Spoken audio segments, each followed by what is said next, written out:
ప్రతి సబ్జెక్ట్ యొక్క ఉద్దేశము ఏముంటుంది అనేది అర్థం చేసుకోవాలి. ప్రతి లెసన్ యొక్క ఉద్దేశం ఏముంటుందని అర్థం చేసుకోవాలి. ఏదో బై హార్ట్ సిస్టమ్లో వెళ్ళొద్దు. దాన్ని వెనుక ఉన్న ఇంటెంట్ ఏంటి అనేది అర్థం చేసుకోవాలి మనం. ఎగ్జామినేషన్ అప్పుడు బాగా రాయొచ్చు. ఒక లెసన్ వచ్చిందంటే ఆ లెసన్ ద్వారా ఏం చెప్పదలుచుకుంటున్నారు వాళ్ళు అనేది మనం అర్థం చేసుకుంటే దాన్ని మనం ఓన్గా కూడా రాయొచ్చు. ఆల్రెడీ వినే ఉంటాము, ఎన్నో ఎగ్జామ్స్ జరిగి ఉంటాయి కాబట్టి దీనికి పెద్ద స్పెషాలిటీ ఏముంటుంది, ఏం పెద్ద ఫరక్ పడదు. ఇప్పుడు ఫస్ట్ గ్రేడ్ వచ్చినా లేకపోతే బైక్ బై వచ్చినా ఏం పెద్ద వాళ్ళకు ఏం కొమ్ములు రావు, లేదంటే వాళ్ళను పెద్ద సత్కరించి ఎల్లకాలం ఎవరు గుర్తుంచుకునేది ఏమి ఉండదు. అట్లా వచ్చిన వాళ్ళు అభినందించాలి, అట్లా రాకపోయినా ఓకే, అది ఏం ఫరక్ పడదు. ఎగ్జామినేషన్ మూమెంట్లో కొద్దిగా బాడీని రిలాక్స్ చేసుకొని వెళ్ళాలి. యాక్చువల్లీ ఏదైనా సరే ఒక బెస్ట్ పర్ఫార్మెన్స్కి మన body blood circulation and oxygen intake అనేది కరెక్ట్గా ఉండాలి. మనం ఎంతసేపు కూర్చొని ఉంటాం, లేకపోతే తల వంచుకొని చదువుతూనే ఉంటాం. దానికి ఆర్మ్ సర్కిల్స్ చేయాలి. ఆర్మ్ సర్కిల్స్ 10 రివర్స్ చేయాలి.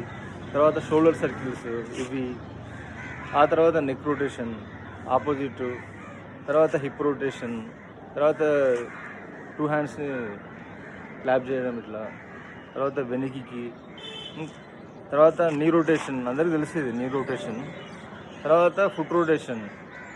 ఇవన్నీ అయిపోయిన తర్వాత ఇది కూడా చేయొచ్చు కొద్దిసేపు.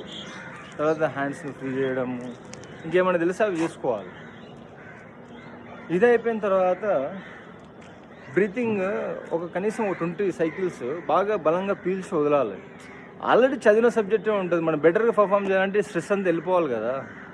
మనకు చదివినంత గుర్తుకు రావాలి ఆ టైం కనంటే కూడా మనం పీస్ ఆఫ్ మైండ్తో ఉండాలి. దానికోసం యూజ్ అవుతుంది. ఆక్సిజన్ ఇంటేక్ పెరుగుతుంది, బ్లడ్ సర్క్యులేషన్ బెటర్గా ఉంటుంది, మనం బాగా పర్ఫామ్ చేయగలుగుతాం. చాలామంది పోలీస్ ట్రైనింగ్ లేకపోతే ఈవెంట్స్ కొట్టేటప్పుడు కూడా ఎక్కువ ఓవర్ స్ట్రెయిన్ అవుతుంటారు. నేను బాగా మామప్ చేస్తుంటాను, నేను బాడీని ఫ్రీ చేస్తుంటే కంప్లీట్గా. అది వచ్చినప్పుడు ఆ టైమింగ్లో పర్ఫెక్ట్ కొడుతుంటాను నేను. స్ట్రెయిన్ అయ్యేది ఏముంటుంది, ఇన్ని రోజులు పర్ఫెక్ట్ ప్రాక్టీస్ చేసిందే ఉంటుంది కదా. ఆ టైంలో మనము స్టడీగా ఉంటే మైండ్ ఈజీగా పర్ఫామ్ చేయగలుగుతాం. ఎగ్జామినేషన్ కూడా అంతే, బాడీని రిలాక్స్గా ఉంచుకోవాలి. తర్వాత ఈ భస్త్రికా ప్రాణాయామం అనేది చాలా హెల్ప్ఫుల్ ఉంటుంది. కళ్ళు మూసుకొని నేనైతే 1000 చేస్తుంటే ఇంకెక్కువ కూడా చేస్తాను. బిగినర్స్ కనీసం 20 చేయండి.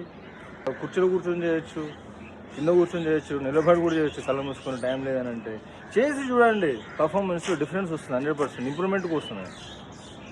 తర్వాత మైండ్ కాన్సన్ట్రేషన్ కోసం నేను వెళ్ళేటప్పుడు ఇవన్నీ చేస్తుండే. తర్వాత ఈ 1 to 100, 1 2 3 4 5 లేకపోతే 100, 99, 98, 97, 90